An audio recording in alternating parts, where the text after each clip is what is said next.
సూర్యాపేట పట్టణ కేంద్రంలోని శ్రీ వేదాంత భజన మందిరం వద్ద జరిగిన సీతారాముల కళ్యాణం కన్నుల పండుగగా జరిగింది. మందిర పూజారులు మంత్రోచ్చారణలతో సీతారాముల కళ్యాణం నిర్వహించారు. సూర్యాపేట పట్టణ కేంద్రంలోని శ్రీ వేదాంత భజన మందిరం వద్ద శ్రీరామనవమి సందర్భంగా శ్రీ సీతారాముల కళ్యాణం కన్నుల పండుగగా జరిగింది. మందిర పూజారులు మంత్రోచ్చారణలతో సీతారాముల కళ్యాణం నిర్వహించారు. ఈ కార్యక్రమానికి మాజీ మంత్రి గుంటకల్ల జగదీశ్వరరెడ్డి దంపతులు పట్టు వస్త్రాలు సమర్పించారు. సీతారాముల కళ్యాణానికి సూర్యాపేటలోని ప్రముఖులు పాల్గొని కళ్యాణాన్ని నిర్వహించడంతో పాటు పెద్ద ఎత్తున భక్తులు పాల్గొన్నారు. తదనంతరం వేదాంత మందిరం ఆధ్వర్యంలో కళ్యాణానికి విచ్చేసిన భక్తులకు అన్నదాన కార్యక్రమం నిర్వహించారు. ఈ కార్యక్రమంలో సూర్యాపేట భక్తులు అధిక సంఖ్యలో పాల్గొన్నారు.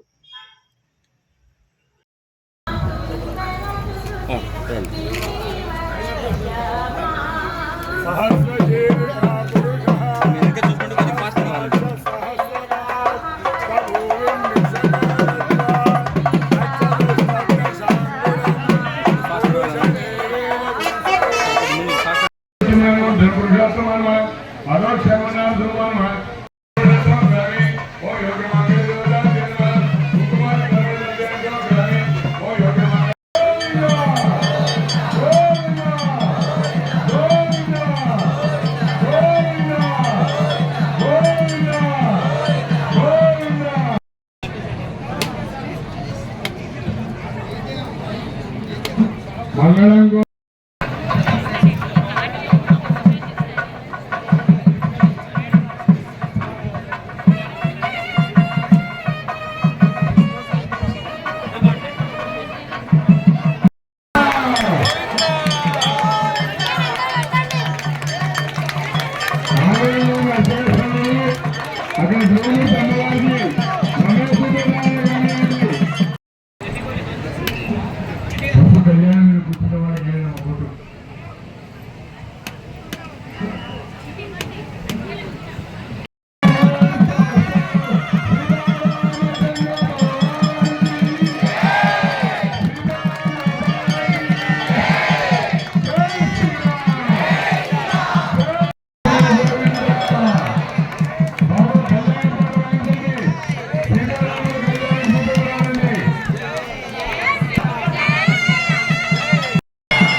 चंद्र